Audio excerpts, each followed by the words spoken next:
So here we go with the white thumbnail version of the Carlos Sainz audio at Abu Dhabi 2021. The interactions between Sainz and his race engineer. So this is the analysis of it. The black thumbnail versions are just the uninterrupted audio. This is breaking that down and analysing what is actually going on and what the reality is about what's being said. Now, the things that we need to bear in mind with Sainz is that the dynamics are slightly different for Sainz than many of the other audios. For most of the other audios, for those drivers and for those teams, there is nothing on the line for Abu Dhabi 21 for them. For most of them, they can't really gain anything or lose anything in either the Drivers' Championship or the Constructors' Championship. And so what you're seeing is, in many of them audios, is that them teams are complicit with the rules of the sport being broken. And all they're being broken for is for Max Verstappen to win. And them teams are allowing that.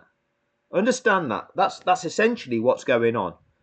Teams where this race means nothing to them, they're complicit. They just go along with the rules of the sport being broken, just to set it up for that last lap shootout. Break the rules of the sport, let Max have a go at Lewis on them fresh soft tyres. Oh, I wonder what's going to happen there. And the teams just go with it. They don't call it out and they take the money. That's the situation. For Sainz, it's different. And the reason being, in the Drivers' Championship, he's currently in 7th position going into Abu Dhabi. So these are the standings after the penultimate race, after the Saudi Arabian Grand Prix. Sainz in 7th on 149.5 points, but just ahead of him in 6th, just 4.5 points ahead of him is Lando Norris. And then just another 4 points ahead of Norris is Leclerc, Sainz's teammate. So the half points make it a bit shitty. But essentially, Carlos Sainz needs 9 points to overcome his teammate Leclerc, and he needs 5 points to overcome Lando Norris. And let's also remember there's a personal relationship between Carlos Sainz and Lando Norris. They were teammates at McLaren. Okay, they appeared to be good friends and they seemed to have a lot of banter between them when they were teammates. And therefore, now that they're at different teams, it is likely there'll still be some rivalry going and they'll still take the piss out of one another as to who achieves better than the other. That's the dynamics of playing sport. And it did appear that there was friendship, and part of friendship is that banter about, yeah, I'll beat you there. So these are the sorts of things when we're listening to Carlos Sainz's reaction, you need to understand those dynamics as to why he will be behaving the way he does. So at the point in time where I go through this audio, which is 1:28:20, this was the race standings. Carlos Sainz was in 4th position on course for 12 points. And in 8th place was Norris on course for 4th point. So Sainz was going to outscore Norris by 8 points. He needed to outscore him by 5 points to overtake him. So Sainz was on course to overtake Norris. And Leclerc, well, he was out the points altogether. He was in 12th. So Sainz was going to outscore his teammate Leclerc by 12 points to 0. And he needed to outscore him by 9 points. So what that actually meant was in the Drivers' Championship, Carlos Sainz would actually leapfrog to 5th position. Norris would overcome Leclerc, scoring 4 points to Leclerc's 0.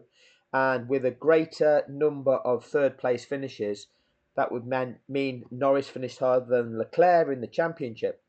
But because Sainz had overtook him, Norris would remain in 6th, and it would be Leclerc who dropped down to 7th. And that's big. Okay, the first of the non-Red Bull or non-Mercedes competitors.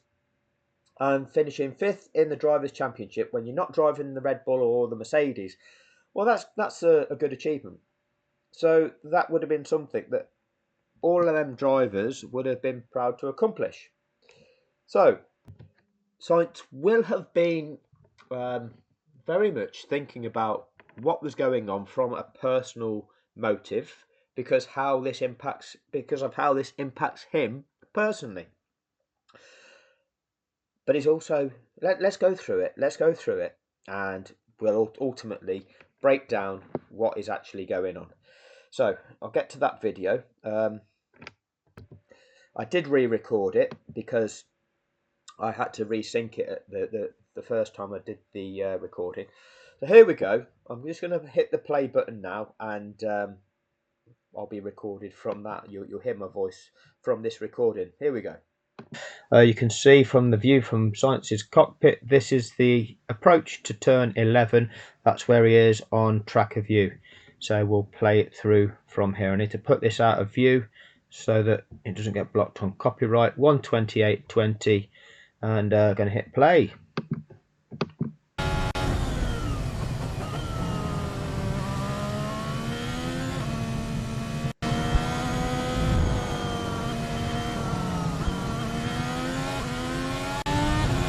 Double yellow, where you are?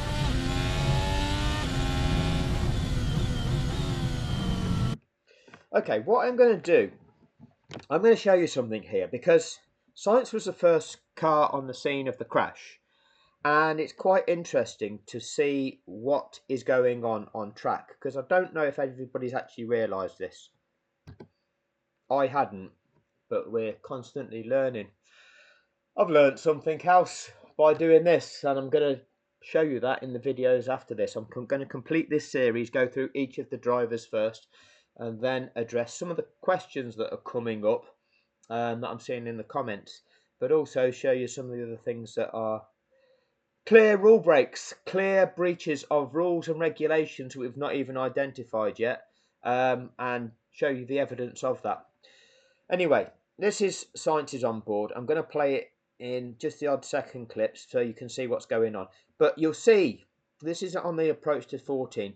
Here, there's going to be a light panel that's going to be starting to flash yellow. So that is going to be informing the drivers of an incident. So there, all right. That is the light panel from the FIA, and that is informing them that there's an obstacle, yellow flags. Okay, I know it looks a little bit reddy orange, but it is actually supposed to be yellow. So Latifi's just crashed.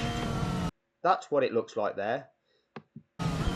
But look at this flashing light board up here, okay? Because this is, you get the flashing light boards either side of the incident.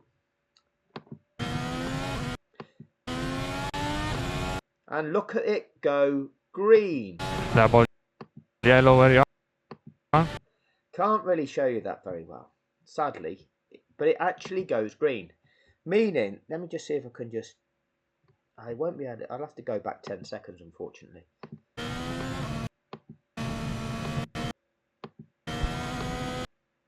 See, the light comes on there, yellow flag.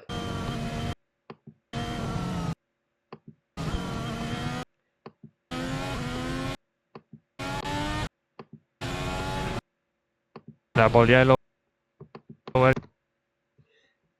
me see if I can zoom on that.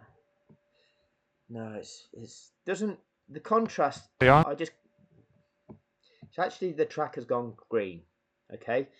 Immediately after coming by the incident, you've got to slow for the incident, but after that incident, you're good to go again.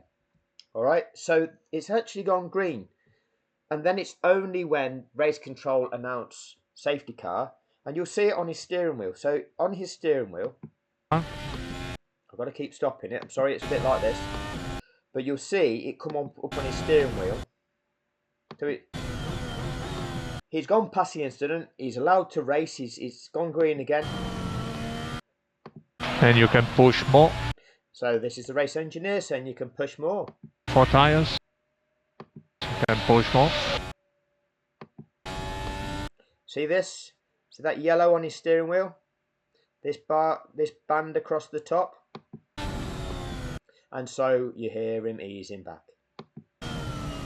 We are okay. Safe for life. So that is what is actually going on from the driver's perspective there. So we'll go back to here and you'll hear that being played through. And you can push more. 4 tires. You can push more. So you can see he's along the straight and he's eased right off. That's because the yellow has come on the steering wheel, on his display, safety car. Okay? We are safe for life. Save the car. And stay out. Was Latifi as it? Well, stay out. Well, that's because you'd already passed the pits anyway. So you couldn't jump. Well, you could have jumped straight in if you'd have predicted it was going to be a safety car, but the safety car wasn't announced until you're halfway down that start-finish straight anyway, or just beyond. To make sure that if we can, we take a soft tire, if it doesn't cost us too much. So Sainz is saying, okay, we couldn't obviously box there, but if we're going to change, make sure it doesn't cost us too much. And this will be what his race engineer will now work out. Knowing that the safety car has been announced, Sainz will be ahead of that safety car, so he's not going to be slowed down that much. He'll have to drive to his delta, as will all those cars behind him. Can Sainz get in and out of the pits before anybody passes him on track? So this is the key. Yeah, we are looking. See, the safety car actually comes out on track in between Bottas and Tsunoda. Okay, I didn't show you that on Bottas's. This is something I'll have to go back and show you from Bottas's onboards. That Bottas went by that pit exit, and the safety car wasn't there. I'm pretty certain that I'm correct in saying that. I will double check, and if I've got that wrong, I'll apologise. But it appeared that the safety car emerged on track in between Bottas and Tsunoda, and it appeared that Tsunoda was the first car to arrive at that safety car, and him and Gasly got waved past the safety car, and the safety car collected Hamilton, the leader.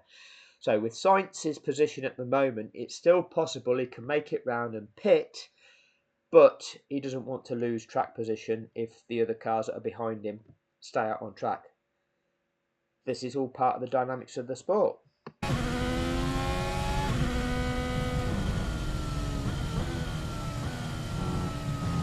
Charge button on. Charge button on.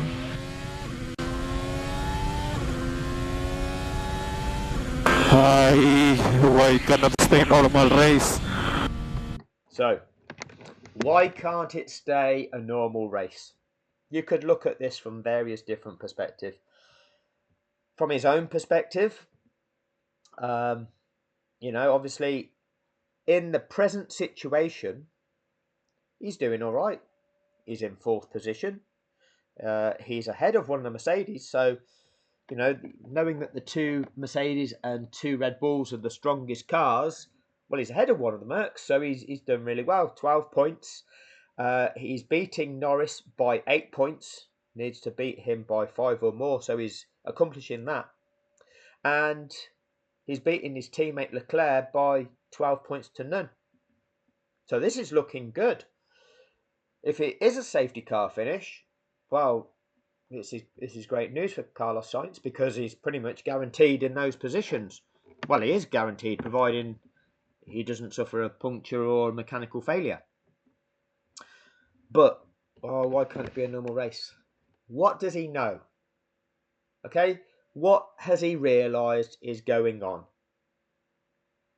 Because that is quite telling. Why couldn't this be a normal race? What is going on with 5 laps to go of the last Grand Prix of the season, this title decider? Why couldn't it be a normal race? Yeah, it should be longer though. It should be longer though. So what do you mean it should be longer though? Does that mean it should be a long time, so therefore it will be a safety car finish? It's a bit difficult to, again, with English being the second language of certain people involved in the sport, then understanding exactly what it is they're communicating is sometimes open to interpretation. So me trying to say exactly what he means by that is difficult. But let's just play that again. Why cannot it's the normal race.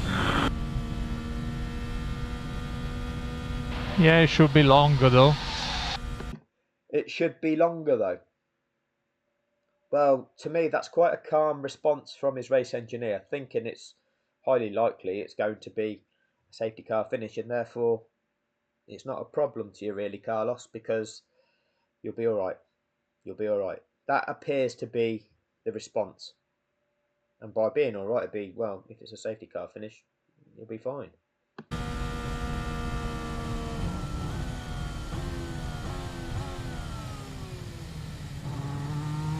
We are losing free position on boxing, so better stay out. So that's what I was saying. If he boxes and Bottas, Tsunoda and Gasly don't, then Sainz will lose 3 positions. That will knock him down to, well, Bottas will got jumped to 4th, Tsunoda 5th, Gasly 6th, put Sainz in 7th. The 7th, you get 6 points. Well, that puts him behind his teammate Leclerc and keeps him behind Norris. So you're not doing that. Look after your tires. Yeah, I guess so. They are losing on Tsunoda and Gasly, and try to keep temperature in the tires and work on your brakes. Okay, these are all standard things. All right, you have to keep the tyres warm and you have to keep the brakes in the correct operating window, because you want that car to handle as it should as you're lapping at a slower speed. But on the off chance it does, you restart, you need to be prepared. So every race engineer is going to be encouraging their driver to do these correct drills, because you need to be prepared just on the off chance it is going to be able to restart. But you will go on the data and you'll know that in all probability it's not going to happen. But probability is one thing, and what can happen in real life, if it is a really quick clear up, can mean, well, on this occasion we were able to get going after 4.5 laps rather than the average of 5.5 laps. That can happen. Okay, but they're still going to be looking at the data and going, well, we'll make our decision based on what the average is, and if the average is 5.5, then that looks like it should be a safety car finish.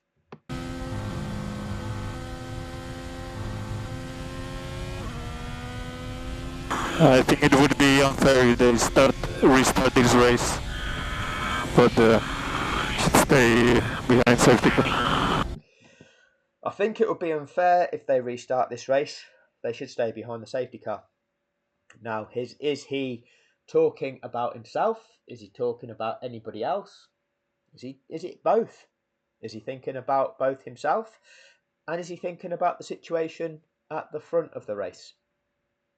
He knows ultimately that some people are going to be massively advantaged.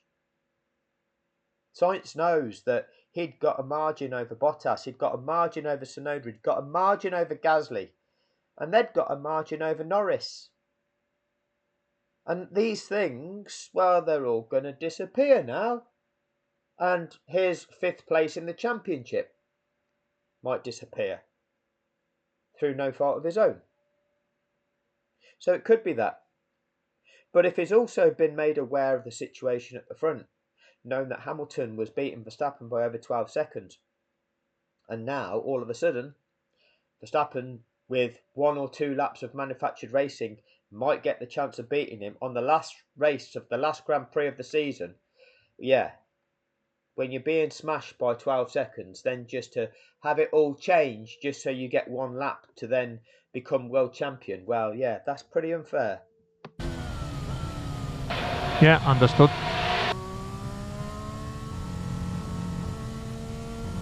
Giving massive advantage to some people. Giving massive advantage to some people, absolutely. Absolutely. Now, these are the rules of the sport, in that if there is a safety incident, all of those previously built up advantages get wiped out. That's the way it is. Everybody competes knowing that those are the rules. So that is the jeopardy. But the only way you can go racing again is if you carry out the mandatory procedures that you have to carry out to reset them conditions for every competitor in that race. It's the only way you can restart racing. And that way, whilst Sainz will have the chance of overtaking Perez, the car that's directly in front of him, Bottas will have the chance of overtaking Sainz. And the people that are competing against Sainz in the championship, well, Norris will have the chance of overtaking Gasly, but Alonso will be right on the back of Norris, putting Norris under pressure. His teammate Leclerc will have the chance of overtaking Ocon, but right on the back of Leclerc will be Vettel and Daniel Ricciardo on fresh soft compound tyres. So them same dynamics exist for every driver, and therefore, at least then, whilst all the previously built up advantages are wiped out, when the race resumes, all of those drivers are experiencing the same dynamics.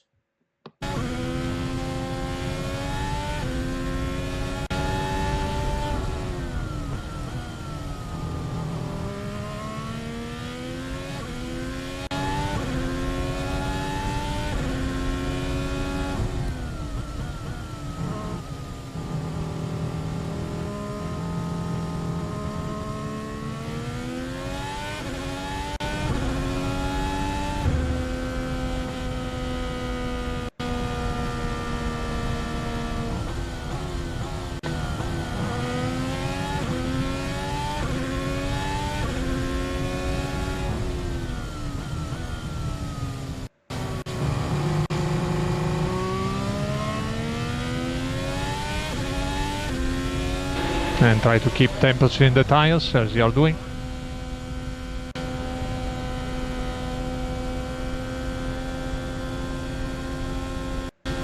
And shock 7.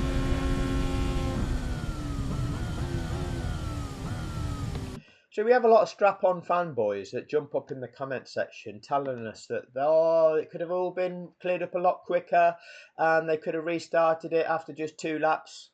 They don't even understand the safety car procedure, whereby look at how long it takes for the field to bunch. Okay, it takes a long time just for the field to bunch. Then, after making sure the track is safe, you've got to carry out the mandatory procedure of releasing those lapped cars and then affording those released cars a further lap of that safety car with which to give them the opportunity of catching the back of the pack. Hence, it takes about 5.5 laps. We all know this, those of us that have watched the sport for any period of time. We also know that ever since 2012, when these regulations were reintroduced, Martin Brundle's been lying about them. Martin Brundle's been going, are they going to release the lapped cars? I don't think it's mandatory, but that's on a wet day usually in Belgium. Go through every Belgian Grand Prix since 2012. Not once does it occur in the manner that Brundle claims, but that's usually on a wet day in Belgium. Go and have a look at every single Belgian Grand Prix since 2012, including 2012 and since. Oh, yeah, the only one where there's a wet day in Belgium where it's a safety car situation where they don't carry out any procedures correctly is the Belgian Parade of 2021 where they gifted the win to Max Verstappen when there was no race. How many laps to go, Ricky?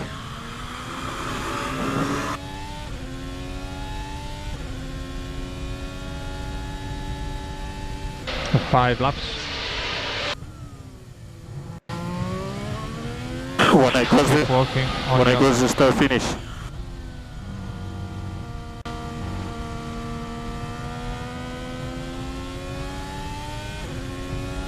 Four more when you cross. 4 more. Okay, so that puts him now currently then on lap 54. And that makes sense because at the point in time that Latifi crashed, only Hamilton, Verstappen and Perez were on lap 53. Sainz was on lap 52 at that point in time.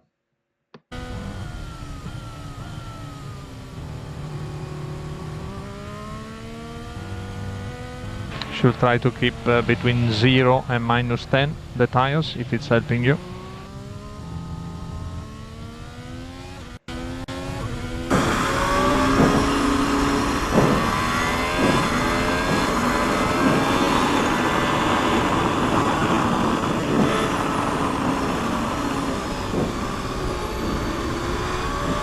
radio still open.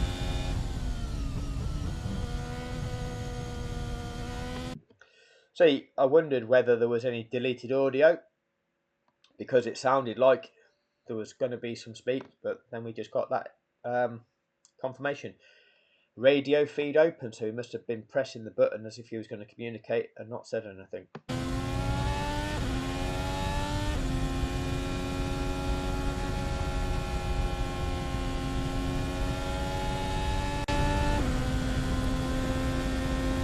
Charge button on.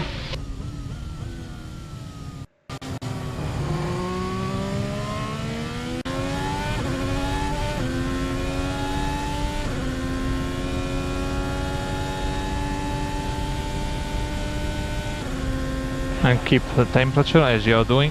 That is a good target where you are.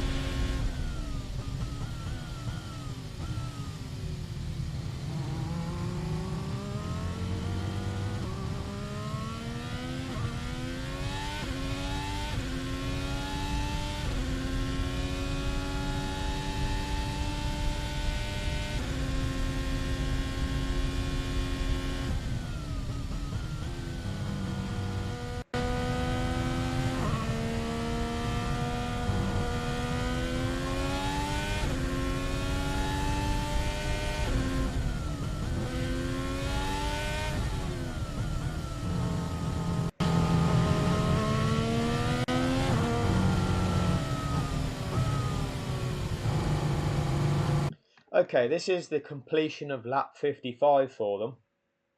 Hamilton is just starting lap 56, and lap 56 is the crucial lap, the lap upon which those lapped cars need to be released in order for there to be a racing finish. If they're not released on lap 56, it is a safety car finish.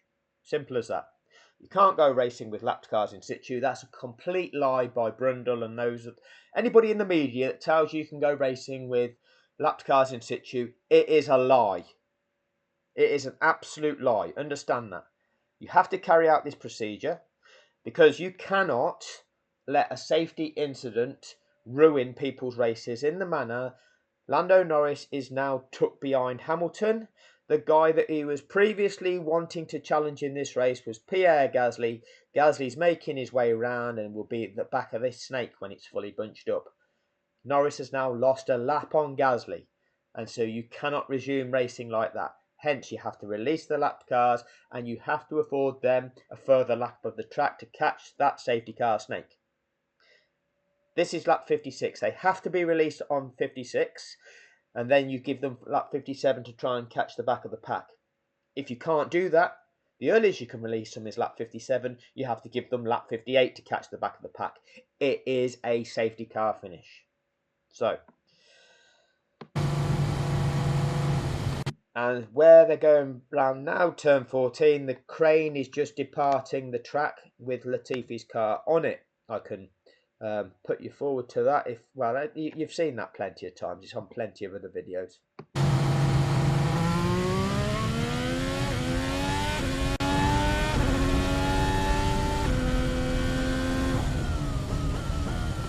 Now, what you've just seen there, if you're paying attention to turn 16, the blue dot of Perez has jinked, okay? And when you see a dot jink like that, it's because it's gone into the pits. And that is the retirement of Perez, which now places Carlos Sainz on the podium, boosts him to 15 points. Now, because the car ahead of him has dropped out, he is shot up from 12 to 15. That's an increase of 3 points in his points haul this race, which means Lando Norris has boosted himself. Well, he's not boosted himself. He's jumped up from 8th to 7th in the process, but the difference is only 2 points. So actually, the difference is for Norris, he's gone from 4 to 6 points, but Sainz has gone from 12 to 15. So actually, that difference is now 9 points, where that Sainz has outscored Norris, where it previously was 8. So this is even better news for Sainz. What it's done to Leclerc at this stage is Leclerc has ended up 10th, even though he was 12th at the point in time of the safety car. Ricciardo pitted for fresh softs, so that dropped him behind Leclerc. Now Perez has dropped out of the race. So it's now put Leclerc onto 1 point. So with Norris now on 5, well, Norris has overcome Leclerc. They're not level on points. Norris is a point higher than Leclerc in the championship. And Sainz has got 15, so he's leapfrogged both of them. So that, again, if anything, it's helped. So, well, Sainz was already on course for that, but if anything, it's cemented it.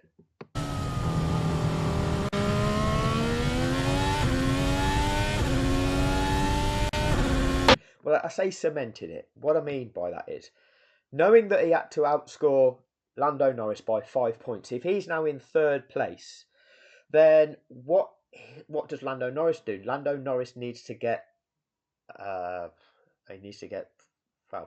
5th, doesn't he? What does 5th get you? That gets you 10. In fact, Lando Norris needs to get 4th, and Lando Norris is currently in 7th. So that's not going to happen, is it? So essentially, yeah, this makes Sainz's position a lot stronger. There seems some oil reported where they crash. Watch out for oil. Was it oil there? Yeah, still the white thing. We need to clean it a bit before we go racing. Okay. This is lap 56. The Ferrari race engineer is saying we've had reports that there's oil on the track there and that will need dealing with. And Sainz is saying yes, and there's still a lot of white powder there and that will need dealing with before we can go racing. This is the lap where these lap cards need releasing on. There are going to be marshals required to work on the track before you can release these. You can't declare the track safe to release these cars yet because it's not safe. And Ferrari are clearly saying that. No, that could be dangerous. It could be dangerous. Why have we gone into yellow conditions? We've gone into yellow conditions because it's not safe. You have to make it safe before you can do anything. That's the way it works. You can't just go, oh, it's still not safe, but let's just race anyway. No.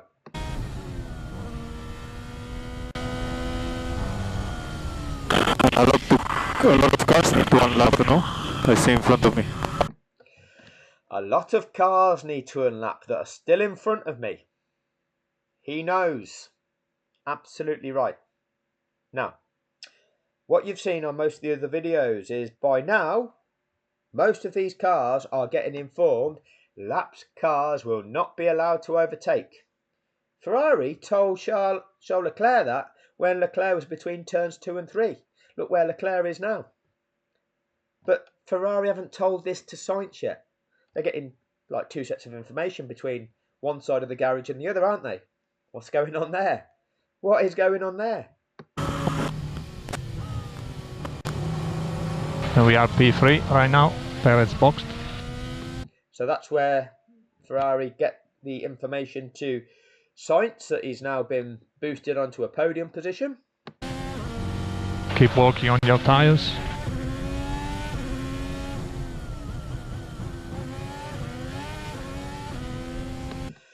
And is that part of a deal as well?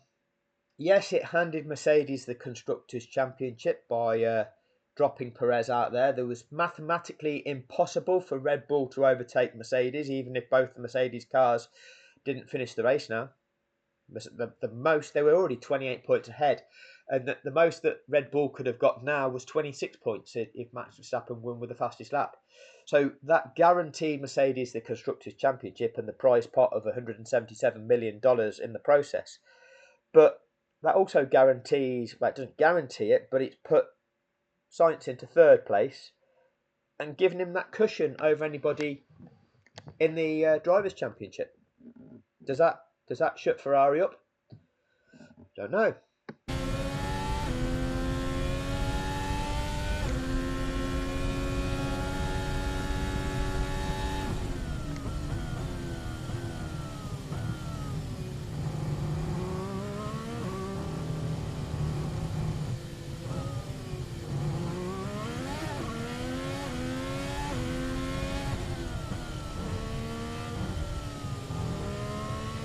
I am not going racing with all these cars in front of me. They need... Absolutely right, Carlos Sainz. Absolutely right. And this is why I've got a lot of respect for you. You are approaching this situation in accordance with the rules of the sport. You're not Fernando Alonso that's had to say, oh, we need to, 2-3 laps ago, Fernando saying, oh, we need to unlap now to get this job done. We've got Lance Stroll going, oh, I assume Max is just going to be let through. What? What's that all about? Vettel also like pushing for the race to be restarted somehow to get this job done. What job's this? No, Carlos Sainz is but being authentic here. The rules of the sport are these lapped cars need to be out of the way. I'm not going racing with these things in the way. To one lap.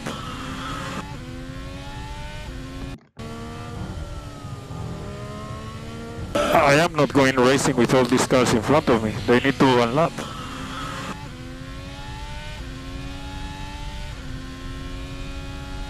Yeah, that's the message for them. They should pass, but stay calm.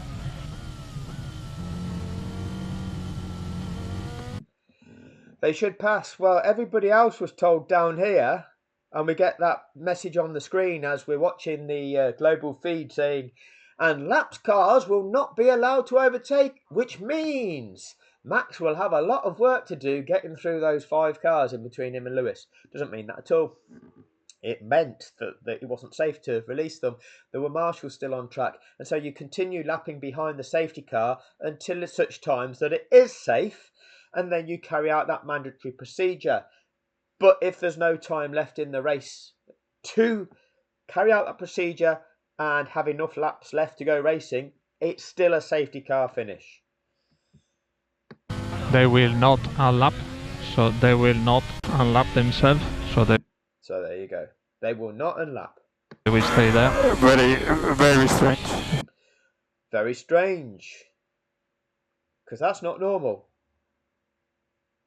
The thing is, the reason why they will not unlap is because it's not safe to unlap. You'll go round this corner now and the marshals are still on track and they're jumping over the barrier as you go round turn 14 now on lap 56. That's why they weren't unlapping. It's very strange that they're not unlapping, yes, but it just means it wasn't safe to. Okay? If you're getting the impression that they're still intending to go racing like this, well, no, you've been given the wrong impression. You're not going to go racing like this. Very unfair. It's not my race, these guys, and I will have to race them. And they will all have blue flags. Okay. So when he says it's not my race and I'll have to race them, is he talking about the back markers or is he talking about Max and Lewis? Carlos Sainz is now in 3rd place. Carlos Sainz, if this race can restart, will be right on the back of 2nd place, who will be right on the back of 3rd. So if there is a 1 lap resumption, he's got 1 lap to overtake 1 or possibly 2 cars, or if they have a bit of a coming together and slow each other down, he can nip through and get a Grand Prix win. He could win the season finale. There could be a Ferrari on the top step of the podium, a driver in red overalls with the eyes of the world watching, the biggest global audience of the sport of Formula 1, and it could be Carlos Sainz. In fact, the amount that Max pushed Lewis out at turn 5, had Sainz been able to slipstream them on the way down to turn 5 and taken the inside line around turn 5, he could have quite easily slipped through. Whether he'd been able to hold that, who knows? He never got the chance. It's very strange. These are not my race. These 5 cars actually there's 5 cars in between Max and Lewis, and then there's 2 cars in between Carlos Sainz and Max Verstappen. So them 2 cars are stopping him from fighting Max, aren't they? Talk to Michael. Very strange. Very unfair. It's not my race, these guys, and I will have to race them. And they will all have blue flags. Okay. Talk to Michael. So when everybody else is saying, Yeah, we think he might restart like this, and they'll all get blue flags, and all the drivers are like, yeah, whatever. He's like, no, this isn't right. Talk to the race director. This isn't right. The only one that's authentic. The only one that's authentic. Well, it's gonna be a mess with all the blue flags.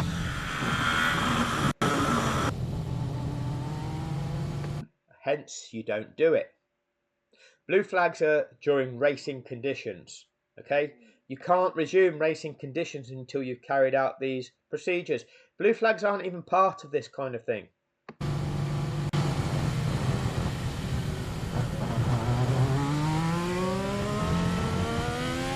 It's very likely that the race will finish like this. I'll try to see. Here you go, race engineer, knowing the regulations of the sport, knowing they're now on lap 57, says it's very likely the race will end like this. Why is it very likely? Well, we're now on lap 57.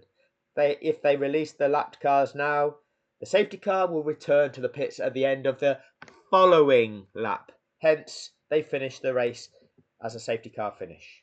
The race is unsafe at the moment, still. How is the oil? It's still unsafe.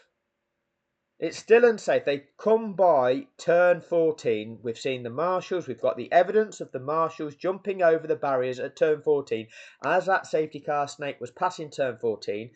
And the race engineer of Carlos Sainz is saying it's still unsafe. The track has not been declared safe yet. So they're well on to lap 57 and the track has not been declared safe yet. Situation? But the worst is the blue flag. It's gonna be dangerous with so many cars fighting for position. So many cars, with blue flags. It's gonna be a mess and unfair for us. Very unfair. Copy. Normally, they always unlap. Normally, they always unlap. Well, why would it be normally they always unlap? Because it's a mandatory regulation that you have to unlap.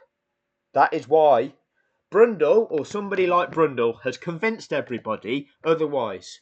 Brundle, with his lies in commentary since 2012, where he goes, "Oh, why do they do this? I don't like that. I would prefer it if they just got them out of the way. If they dropped to the..." Shut up, Brundle. You're lying. You're paid to lie to the world. You're an agent, okay? You're paid to lie to the world. You've never explained the true purpose of the safety car regulation. You've never exposed the sporting implication of this as to why you need to do it. You can't drop these people to the back. It doesn't work that way. They'd have done a lap less than everybody else. And this is where, if like Norris, relative to Gasly, at the point in time Latifi crashed, Norris was less than 12 seconds behind Gasly, right?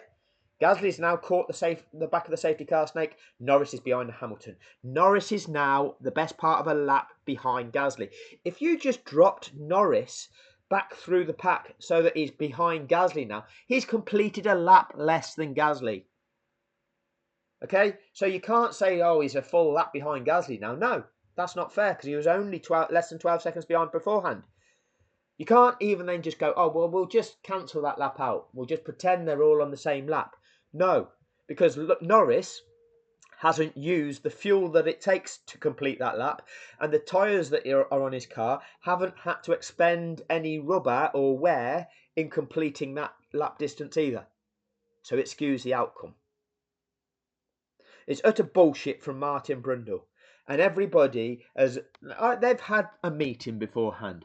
Martin Brundle will lie to you all. Oh, but we all know I know an awful lot about Abu Dhabi, and we all know there's meetings and sub-meetings, and somebody, and I would put money on it being Brundle, has sat in front of them and confirmed. Again, Massey would have done it because it'd have had to have come from the FIA and race control as well. But convince people this is all part of the plan. He'd have sat down with Horner and Wheatley, and them bastards would have gone through their corrupt plan together, right? But what's going on is they've convinced every team that, oh, these regulations, they're all flexible. You don't have to release the lapped cars. You can go racing with lapped cars in situ if the race director tells you that's what he wants to do.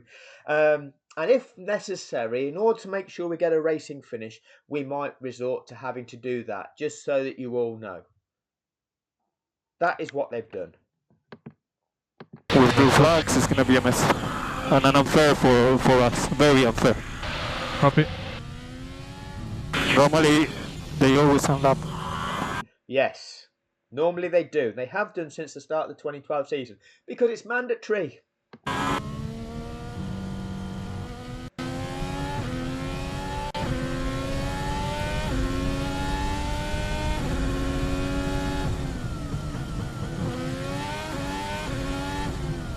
And we're on lap 57. The track hasn't been declared safe yet. And even if you release them now, the safety car will return to the pits at the end of the following lap. It's a safety car finish. As his engineer said, we think it will probably end like this. How many laps to go? There's 2 to go.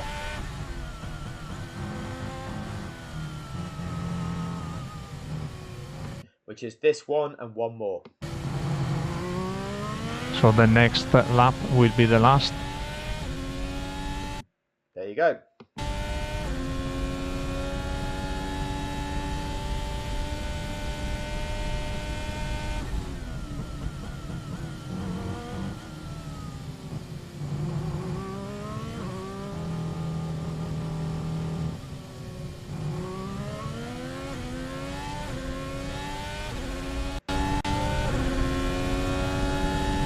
What's happening? There we go as well. What's happening? What's going on now? I'm seeing some movement up ahead. I'm seeing some cars go disappearing. Lapped cars, they are unlapping. Safety car in this lap. That's not in the regulations. Why are you just saying that, the Carlos Sainz race engineer? Because that's not in the regulations. As soon as you release those lap cars, and it needs to be all 8 of 8, because they're all eligible for release, the safety car will return to the pits at the end of the following lap. The safety car can't end yet. Safety car in this lap. Okay, head down, lapping. Safety car in this lap. Safety car in this lap. Okay, head down, focus. I didn't quite get that. Let me just see if I can catch it this time, what Carlos Sainz actually says. Safety car in this lap. Safety car in this lap. Okay, head down. I didn't get it. If anybody actually knows what was said there by Carlos Sainz, then please put a comment about it in the comment section to the video, please. Focus, keep position on Bottas. Will not change massively, but try your best. Good warm up on the Tell track. this Aston Martin to unlap himself. What is he doing? Okay. Yeah, Carlos Sainz cannot challenge for second position in this race. I'm now in third position. Why can't I challenge for second? In fact, why can't I then challenge for first? I need this Aston Martin out the way. There's a McLaren in the way. Get them out the way.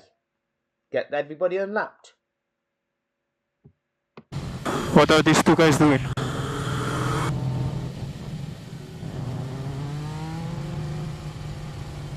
Tank 81 for the restart. What are these two guys doing? They are not unlapping themselves. They need to go. The only authentic driver so far. Restart like this. They restart like this. S1. You shouldn't be tolerating this. You shouldn't be tolerating this.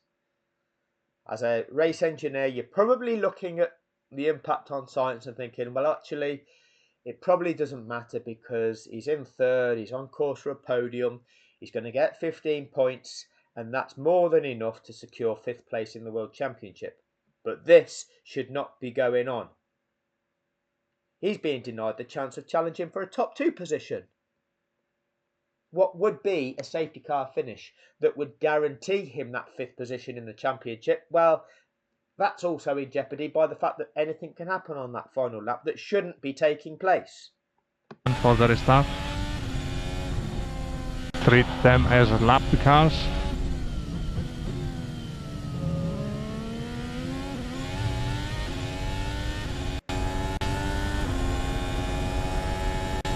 Bottas 0.7 behind.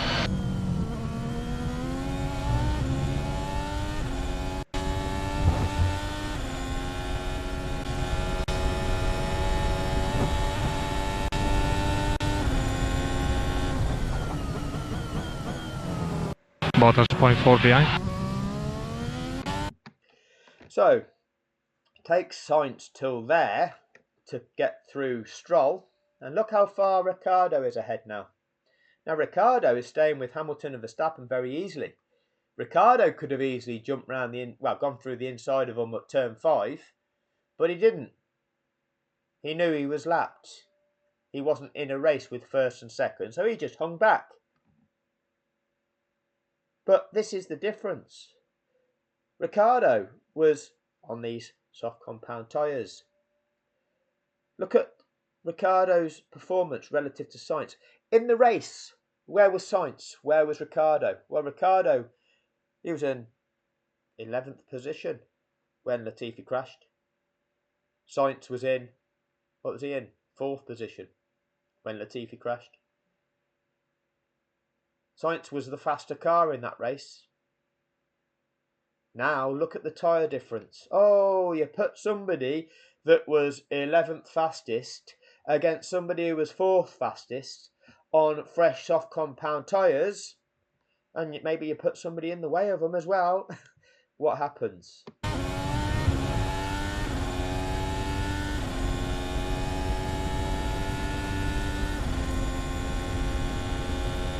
P1 available. And the strap-on fanboys think it's because Max Verstappen's a great driver.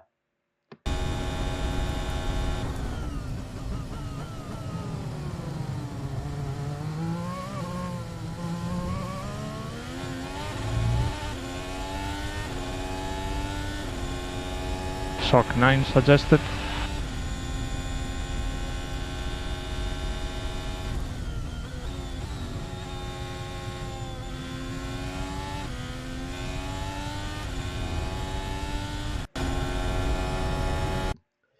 Now, look at the distance between Sainz and Ricciardo.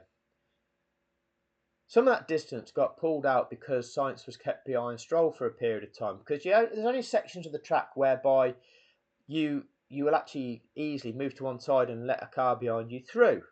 Okay, when you're going through some twisty sections, then you don't unlap through them twisty sections so easily. You lose a bit of time.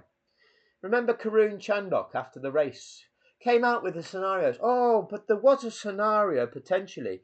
Wouldn't it have been a great last lap if they had have left those lapped cars in situ and they'd have gone racing? Because I think that Max would have overtaken those 5 cars and been on the back of Lewis by turn 6, and then we'd have had a fantastic last section of the lap, and I think that Max would have still overtaken him down to turn 9.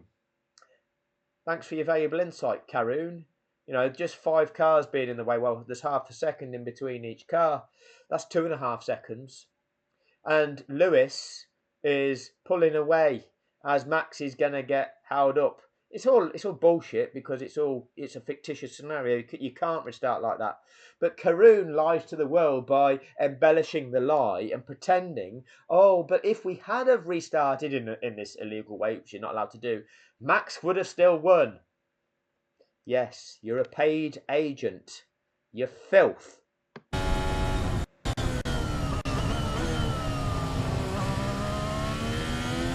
Shock 9.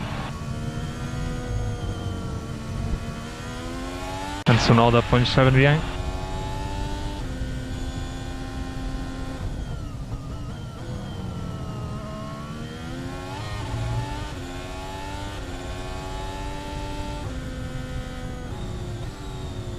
There was a P3, awesome job, what a legend. What a fucking legend. So, podium, third place. And what does that mean? Well, they'd have known the positions in the championship beforehand. They'd know that 15 points, he knew that he was 4.5 points behind Lando Norris. And he knew he was 8.5 points behind Charles Leclerc. And he's got 15 points. So providing the other two cars, which were the release cars, which were 7th and now 10th, well, they're not going to get the points that they need to overcome what they need to make sure they finish ahead of Sainz now. That's the impact on Sainz. Charge button on. Verstappen won the race in that last lap. And top 3 to the grid. Yeah. Like Carlos Sainz gives a shit about that. And Hamilton then Tsunoda behind him. Yeah, podium there. And we are P5 in the championship from top 3 to the grid. And Hamilton then Tsunoda behind him. Yeah, podium there. Again, if you can identify what Carlos Sainz actually said there, I think he was talking about the fact that he got a podium himself, third position. Again, having a Ferrari, finishing the top 3 at this event where you've got the biggest global audience that the sport has ever had.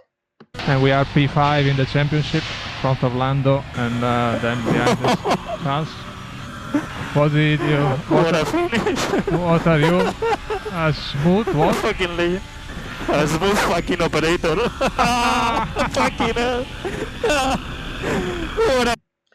And that's what I was saying. Okay? He loves the fact that he beat Lando. Alright? He was teammates with Lando at McLaren. And he's just overtaken him. Okay? So he's going to be laughing about that and loving that.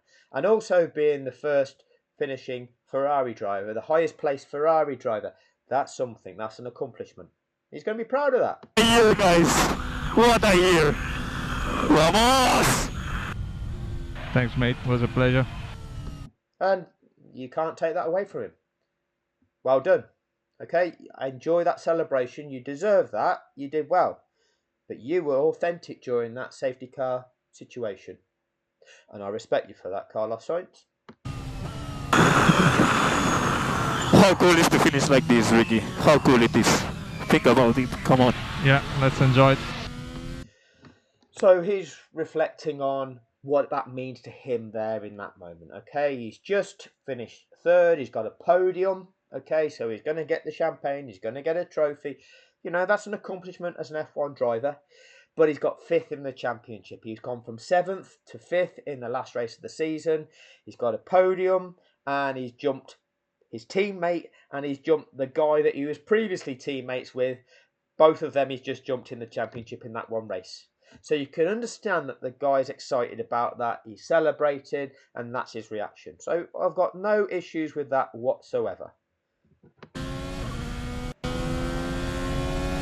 That doesn't mean that he's, thinks it's a great way of finishing with a last lap shootout. I believe that it means what it's great to have finished the way that he has this season.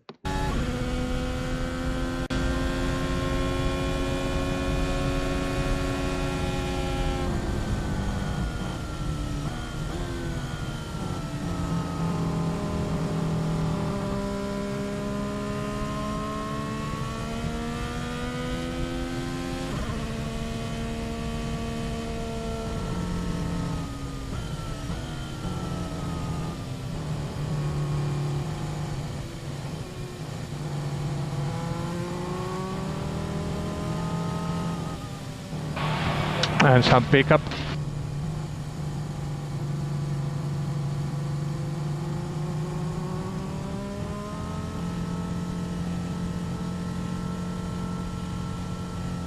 And to the grid, enjoy the fireworks. Copy. Vamos. Che stagione, Carlos. Bravo, bravo, bravo, bravo. Sono fiero di te. Grazie Mattia, è tutto grazie a te per la tua fiducia l'anno scorso. Ti ringrazio davvero per avermi scelto. Grazie. because I'm fluent in Spanish, Carlos was saying there that, yeah, thanks.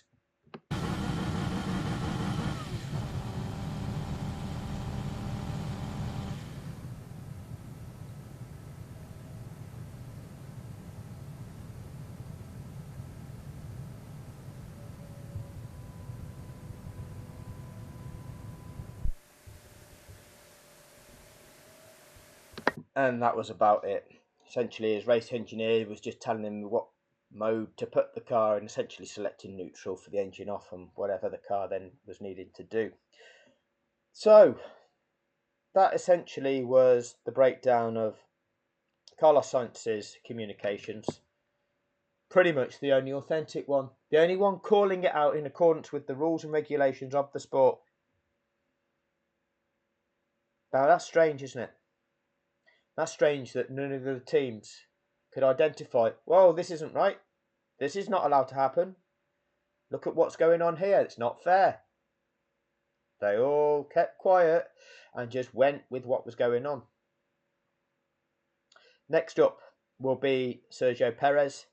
And then all we'll have left is Max Verstappen and Lewis Hamilton.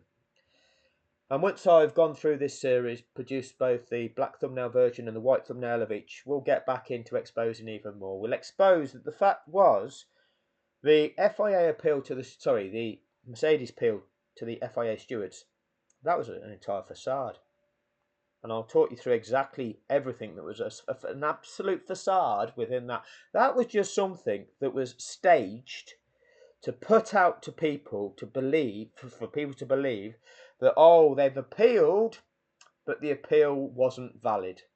Okay, whatever Mercedes appealed by, it wasn't valid, and it was just staged to appear that way. And I'll show you exactly about that in that. And I also will take you through some driver footage that reveals further rule breaks. Okay, but that will all be to come. And I'll also, as I'm doing that, answer some of the questions that I'm seeing pop up in the comment section of some of these videos. But I've got to plough through and make sure each of these videos are in sequence on that page, so it's reference material. Thank you for your time on this one. Like I say, next one will be Sergio Perez, so look out for that one. Thank you all for your time.